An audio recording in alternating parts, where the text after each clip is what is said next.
सोनिया गांधी जिंदाबाद, सोनिया गांधी जिंदाबाद, राहुल गांधी जिंदाबाद। देख सकते हैं यहाँ पर बहुत ही शानदार क्राउड है। अभी तुरंत राहुल गांधी आने का समय पे इंतजार कर रहे हैं। देख सकते हैं रोड में इतना भारी क्राउड आ गया तो अभी कुछ पल में राहुल गांधी आएंगे। आप सभी वीडियो में बने रहे, आप वीडियो में दिखाने की कोशिश करेंगे। आप देख सकते हैं कितना ही खतरनाक लंबा लाइन लगा हुआ, बहुत पीछे तक लगा देख सकते हैं। इतना भयंकर रोड में देख सकते हैं, जितना दूर तक नजर जाएगा उतना देर तक खाली। धन्यवाद। मैं बंधु त्रिकी जी से आग्रह करता हूं राहुल गांधी जी को पारंपरिक टोपी पहनाकर उनका अभिनंदन करेंगे।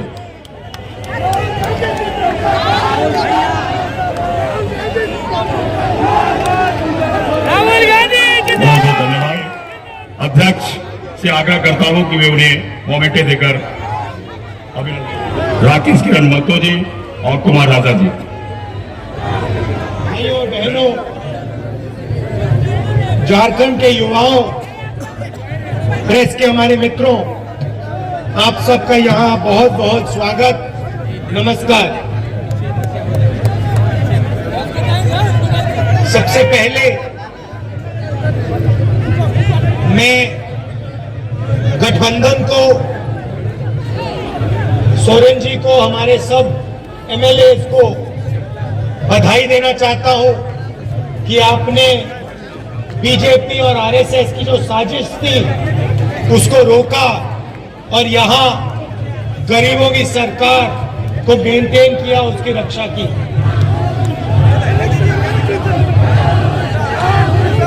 कुछ दिनों से हमारी यात्रा झारखंड में चल रही है। पिछले साल हमने भारत जोड़ो यात्रा की। कन्याकुमारी से हम कश्मीर चले, 4000 किलोमीटर, लाखों लोग एक साथ भारत जोड़ो यात्रा में चले। बीजेपी ने, आरएसएस ने देश में नफरत फैला रखी है, हिंसा फैला रखी है। इसके खिलाफ भारत जोड़ो यात्रा में हम सब मिलकर, लाखों लोग मिलकर चले और देश को हमने एक नया रास्ता दिया, एक नया रास्ता दिखाया और यात्रा बहुत सफल हुई। यात्रा में काफी लोग हमारे पास आए, झारखंड से आए, उड़ीसा से आए, बाकी प्रदेशों से आए। उन्होंने कहा, देखिए आपने भारत जोड़ो यात्रा की, कन्याकुमारी से आप कश्मीर चले, मगर झारखंड का क्या होगा, उड़ीसा का क्या होगा, बंगाल का क्या होगा? इधर तो आपने यात्रा नहीं की। आपको दूसरी यात्रा करनी चाहिए।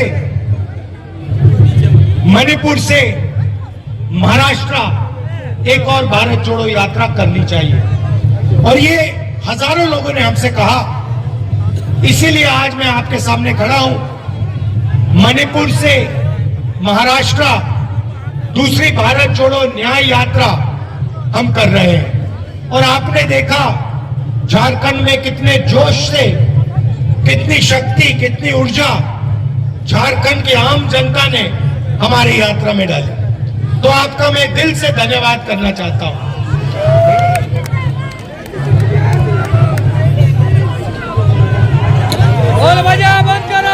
हेलो, जितने भी लोग गाजा बाजा बजा रहे हैं उनसे आग्रह है कि बाजा बंद कर देंगे।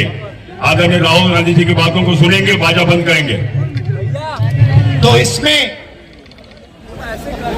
भारत जोड़ो न्याय यात्रा में हमने एक नया शब्द डाला है, न्याय शब्द डाला है और इस शब्द को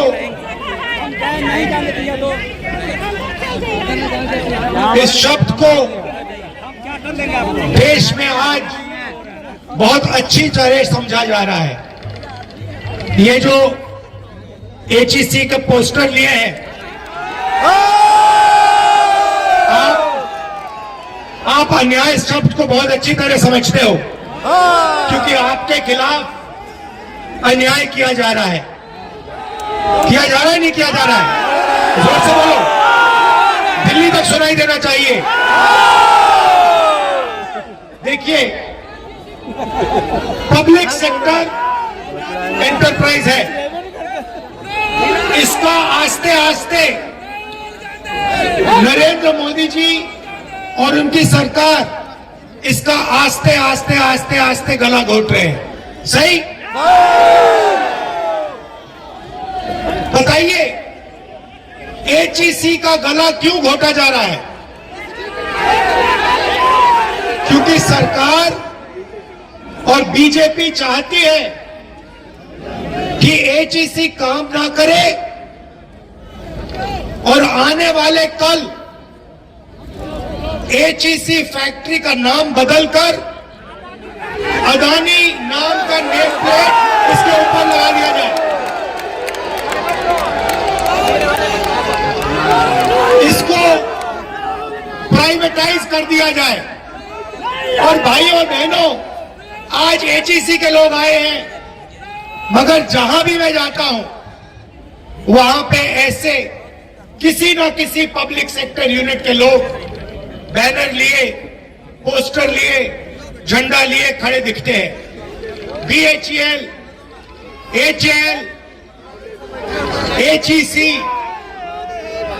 क्योंकि मोदी सरकार सारे के सारे पब्लिक सेक्टर यूनिट्स को आस्ते आस्ते आस्ते मारकर एक ही नेम प्लेट लगाना चाहती है। भाइयों बहनों, बीएचईएल नहीं, एचएल नहीं, एचईसी नहीं, इंडियन ऑयल नहीं, अदानी।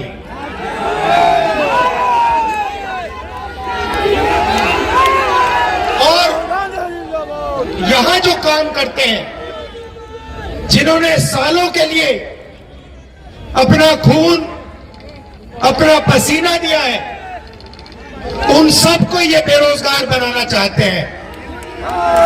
और मैं इस स्टेज से आपको बता दूंगा, और ये याद रखिए एचईसी वाले लोग, कांग्रेस पार्टी ये नहीं होने देगी।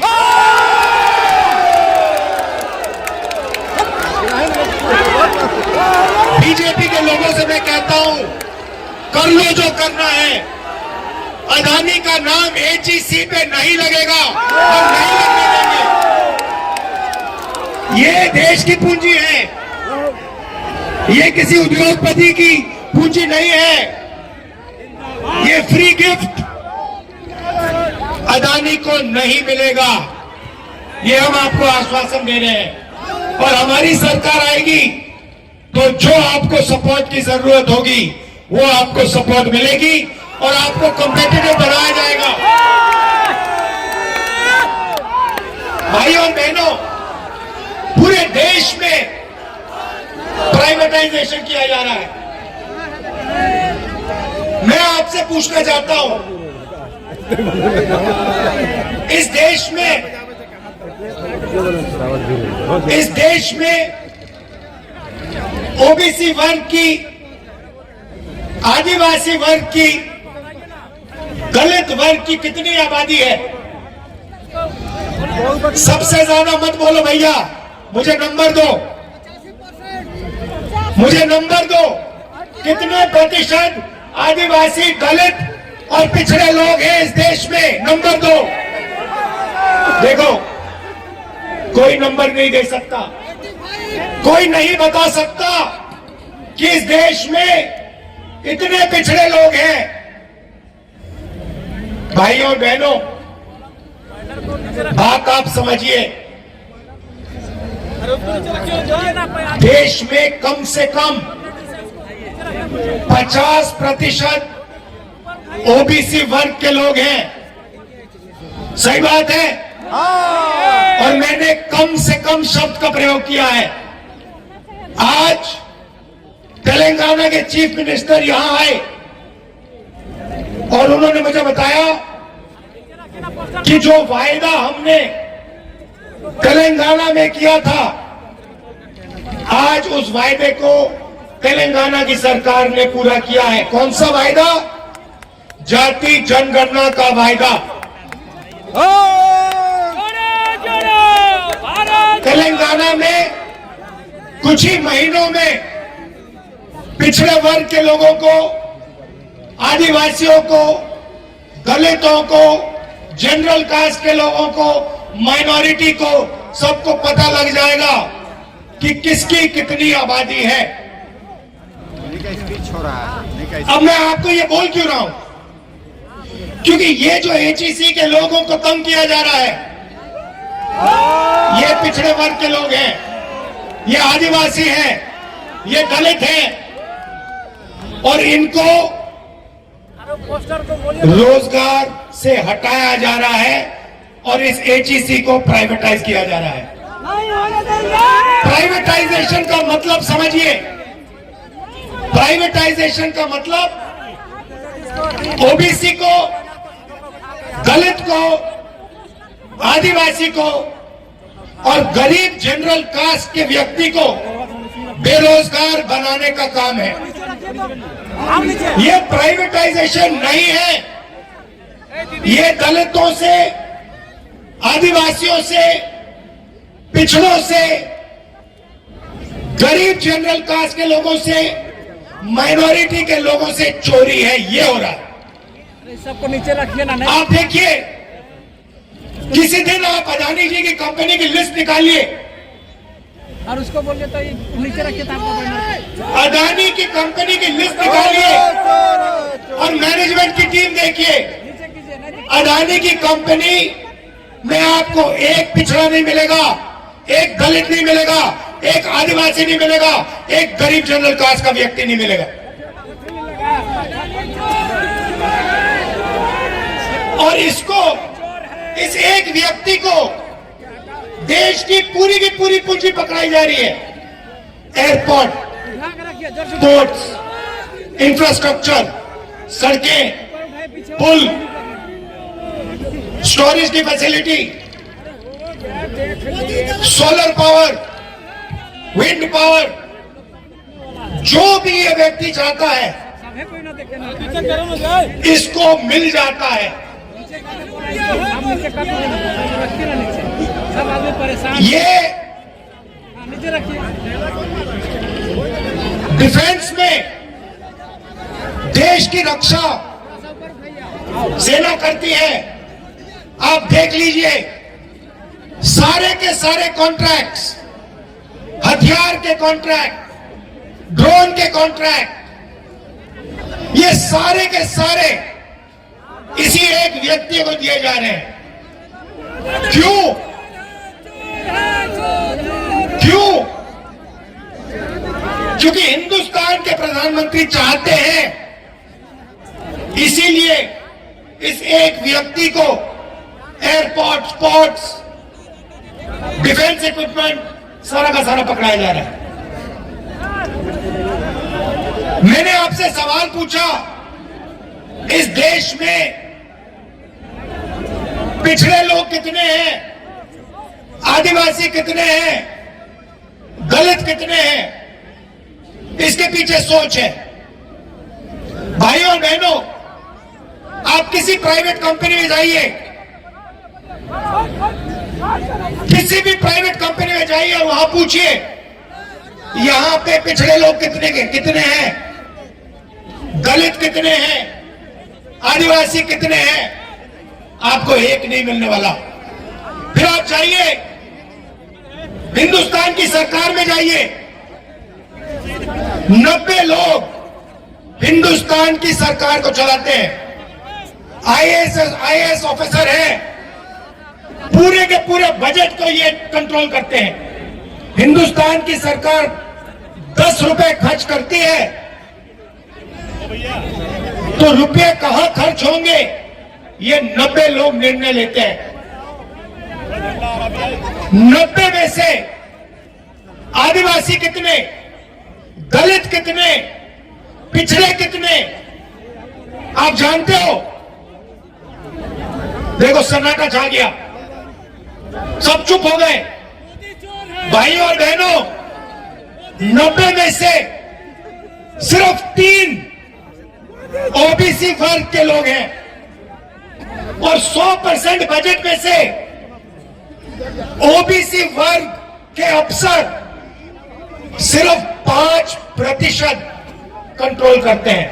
मतलब अगर हिंदुस्तान की सरकार 100 रुपए बजट पे बांटती है तो 5 रुपए का निर्णय ओबीसी वर्ग लेता है। आप जानते हो दलित वर्ग के अफसर कितना निर्णय लेते हैं? फिर से बोलो। जीरो जितना, उसको जीरो ही मान लो। आदिवासी वर्ग, उनको भी जीरो मान लो। तो आपकी ना सरकार में हिस्सेदारी, ना कॉर्पोरेट सेक्टर में हिस्सेदारी। आप जाइए, लिस्ट निकालिए प्राइवेट है, उसमें देखिए, उसमें आपको दलित नहीं मिलेगा, मैनेजमेंट में एक ओबीसी नहीं मिलेगा, एक मालिक नहीं मिलेगा, एक आदिवासी, एक दलित, कोई नहीं मिलने वाला उसमें। फिर आप प्राइवेट यूनिवर्सिटीज की लिस्ट निकालिए, कॉलेजेस की लिस्ट निकालिए, उसमें आपको एक पिछड़ा नहीं मिलेगा, एक मालिक आपको पिछड़ा नहीं मिलेगा, एक मालिक दलित नहीं मिलेगा, एक मालिक आदिवासी नहीं मिलेगा। फिर आप जाइए और कहिए ठीक है, कॉर्पोरेट सेक्टर में नहीं मिला, सरकार में नहीं मिला, अस्पतालों में नहीं मिला, यूनिवर्सिटी कॉलेज में नहीं मिला।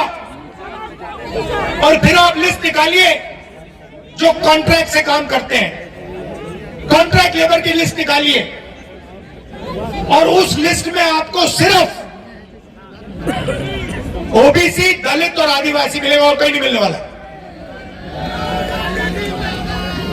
तो पिछड़ों को, दलितों को, आदिवासियों को, सही बात बोली, उनको कॉन्ट्रैक्ट लेबर, उनको मजदूरी, बॉन्डेड लेबर बनाया जा रहा है। और बड़ी बड़ी कंपनियों में, अस्पतालों में, कोर्ट्स में, स्कूल कॉलेजेस में इनकी कोई हिस्सेदारी नहीं है। तो सबसे पहले यह पता लगाना है कि इस देश में दलित, आदिवासी और पिछड़े हैं कितने। 50% कम से कम पिछड़े वर्ग के लोग हैं, 8% आदिवासी हैं, 15-16% दलित हैं, और इनकी हिस्सेदारी है ही नहीं, कहीं भी नहीं है, कहीं भी नहीं है। किसी भी मजदूर के पास चले जाओ। आज मैं अभी सड़क पे था, साइकिल पर 200 किलो कोयला लिए, धकेल कर साइकिल पर 200 किलो कोयला लिए, धकेल कर भूखे आदिवासी 50 किलोमीटर चल रहे थे। मैंने अपनी आंखों से देखा। वहां पे आपको आदिवासी मिल जाएगा, वहां पे आपको दलित मिल जाएगा, वहां पे आपको पिछड़ा मिल जाएगा, मगर किसी बड़ी कंपनी में नहीं मिलने वाला, किसी अस्पताल के मैनेजमेंट के ऑफिस में नहीं मिलने वाला। यही हिंदुस्तान के सामने सबसे बड़ा सवाल है, इससे बड़ा सवाल है ही नहीं। और इसीलिए हमारा पहला कदम पूरे देश में जाति जनगणना को करवाने का होगा। और हम पता लगाएंगे इस देश में दलित कितने, आदिवासी कितने, पिछड़े कितने। और एक और बात समझिए, रिजर्वेशन की बात कर रहा हूं। आजकल 50% से ज्यादा रिजर्वेशन नहीं मिल सकती। ये जो 50% का लिमिट है, इसको कांग्रेस पार्टी की सरकार, इंडिया की सरकार उठा के फेंक देगी। और हम जो दलित हैं, आदिवासी भाई हैं, उनके रिजर्वेशन में कोई कमी नहीं आएगी, मैं आपको गारंटी देके कह रहा हूं। और जो पिछड़ों का हक बनता है वो उनको मिलेगा। तो ये देश का सबसे बड़ा मुद्दा है, इससे बड़ा मुद्दा है ही नहीं। सामाजिक अन्याय और इसी से जुड़ा हुआ आर्थिक अन्याय। आप मुझे बताइए, जीएसटी से छोटे व्यापारियों को, मजदूरों को, स्मॉल और मीडियम बिजनेस वालों को फायदा हुआ? मुझे हाथ उठा के दिखा दो इस यहां पे, नहीं हाथ नीचे करो, यहां पे एक व्यक्ति जिसको जीएसटी से फायदा हुआ हो, मुझे दिखा दो कौन है ये। अंबानी को फायदा हुआ, अदानी को फायदा हुआ, देश के अमीर लोगों को फायदा हुआ, ये एचएससी में जो काम करते हैं इनका जबरदस्त नुकसान हुआ। जीएसटी कौन देता है? जीएसटी अमीर लोग नहीं देते, जीएसटी वो मजदूर देता है जो 200 किलो को धकेल रहा था, वो उतनी ही जीएसटी देता है जितनी अदानी देता है, अंबानी देता है। वो शर्ट खरीदता है, उतनी ही जीएसटी लगती है जितनी अदानी जी की शर्ट को लगती है। तो पैसा कहां से जा रहा है? बजट का पैसा कहां से जा रहा है? दलितों से, आदिवासियों से, पिछड़ों से, गरीब जनरल कास्ट के लोगों से, माइनॉरिटी से। और जा कहां रहा है? अरबपतियों के जेब में, अदानी की जेब में, इन लोगों की जेब में। इसीलिए देश में भयंकर बेरोजगारी फैल गई है। इन्होंने क्या किया? सारे छोटे व्यापारियों को खत्म कर दिया। जो छोटा बिजनेस करते थे, जो स्मॉल और मीडियम बिजनेस करते थे, उनको सबको मार दिया। दो हथियार का प्रयोग किया इन्होंने। पहले प्रधानमंत्री ने झूठ बोला और कहा कि मैं काले धन के खिलाफ लड़ाई लड़ रहा हूं और नोटबंदी कर दी। नोटबंदी ने हिंदुस्तान के सब छोटे बिजनेस वालों को खत्म कर दिया, उड़ा दिया। ये अदानी जी के लिए काम किया। उसके बाद जीएसटी लागू कर दी। नतीजा हुआ कि आज हिंदुस्तान का युवा रोजगार पा ही नहीं सकता। जितना भी ढूंढना है ढूंढ लो। मैं झारखंड के युवाओं से कह रहा हूं, देश के बाकी युवाओं से कह रहा हूं, जितना आपको ढूंढना है ढूंढो। नोटबंदी के बाद, जीएसटी के बाद, नरेंद्र मोदी जी की पॉलिसीज के बाद छोटे बिजनेसेस है ही नहीं। ये देश की रीढ़ की हड्डी है, ये बेरोजगार देते हैं, इनको खत्म कर दिया।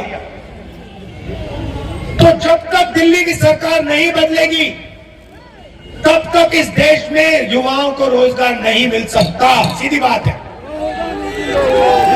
और मैंने, अब मजे की बात देखिए, पहले नरेंद्र मोदी कहते थे, हर भाषण में कहते थे, मैं ओबीसी हूं। याद है आपको? तो मैंने प्रधानमंत्री से कहा, प्रधानमंत्री जी आप ओबीसी हैं, आप पिछड़े वर्ग के हैं, तो आप ऐसे करिए, जाति जनगणना लागू कर दीजिए। देश को बता दीजिए कि आप जैसे पिछड़े वर्ग के लोग कितने हैं। उसके एकदम बाद नरेंद्र मोदी भाषण देते हैं, कहते हैं भाई और बहनों, देश में दो ही जात है, एक अमीर है और एक गरीब है। वारे वाह, एक अमीर है और एक गरीब है, तो फिर आप कहां के ओबीसी बन गए? जब ओबीसी को हक देने का टाइम आया, रिजर्वेशन देने का समय आया, सामाजिक न्याय देने का समय आया, दलितों को, आदिवासियों को न्याय देने का समय आया, तो नरेंद्र मोदी जी कहते हैं इस देश में तो जाति नहीं है। और जब वोट लेने का समय आता है तो नरेंद्र मोदी कहते हैं मैं तो ओबीसी हूं, मैं तो ओबीसी हूं। आप कैसे ओबीसी हैं? तो देश में सामाजिक न्याय, अन्याय, आर्थिक अन्याय, महिलाओं के खिलाफ अन्याय, किसानों के खिलाफ अन्याय, मजदूरों के खिलाफ अन्याय, ये 5 बड़े बड़े अन्याय हो रहे हैं और ये हर रोज कहीं ना कहीं आपको दिखेंगे। ये सरकार को, मोदी जी को नहीं दिखते, उनके मंत्रियों को नहीं दिखते, मगर बाकी हिंदुस्तान को हर रोज ये दिखते हैं। और इन अन्याय के खिलाफ हमने न्याय यात्रा शुरू की है। ये हमारा लक्ष्य था और इससे देश को हमने एक दूसरी विचारधारा दी है कि देखिए, नफरत से, हिंसा से कुछ नहीं होने वाला, कुछ नहीं होने वाला। बेरोजगारी फैलेगी, महंगाई बढ़ेगी, यही होने वाला है। और ये आपको पिछले 10 साल में दिखा है। जितनी नफरत बढ़ती है, जितनी हिंसा बढ़ती है, उतनी बेरोजगारी बढ़ती है, उतनी महंगाई बढ़ती है, उतना पैसा अदानी जी का बनता है। तो ये हो क्या रहा है? ये आपको लड़ाते हैं, एक दूसरे से लड़ाते हैं और आपसे कहते हैं देखो, एक धर्म दूसरे धर्म से लड़ो, एक जात दूसरी जात से लड़ो, एक भाषा दूसरी भाषा से लड़ो। समाज में हिंसा फैलाते हैं और फिर आपकी जेब में से आपका पैसा उठा के अदानी जी की जेब में कर देते हैं। यही हो रहा है। और आखिरी बात आपसे कहना चाहता हूं, यहां पे आपकी सरकार को ये क्यों हटाए? क्योंकि ये इस बात को एक्सेप्ट नहीं कर सकते हैं कि झारखंड में आदिवासी चीफ मिनिस्टर है। ये इस बात को एक्सेप्ट ही नहीं कर सकते, इसीलिए इन्होंने हमारी सरकार को हटाने की कोशिश की। और कांग्रेस पार्टी, जेएमएम सब मिलकर बिल्कुल इनके सामने एक लाइन में खड़े हो गए। और क्या हुआ? सरकार बच गई। ये हर प्रदेश में करते हैं, जहां भी उनको चांस मिले, ये या सीबीआई का प्रयोग करके, ईडी का प्रयोग करके, इनकम टैक्स का प्रयोग करके या पैसा देकर ये यही काम करते हैं।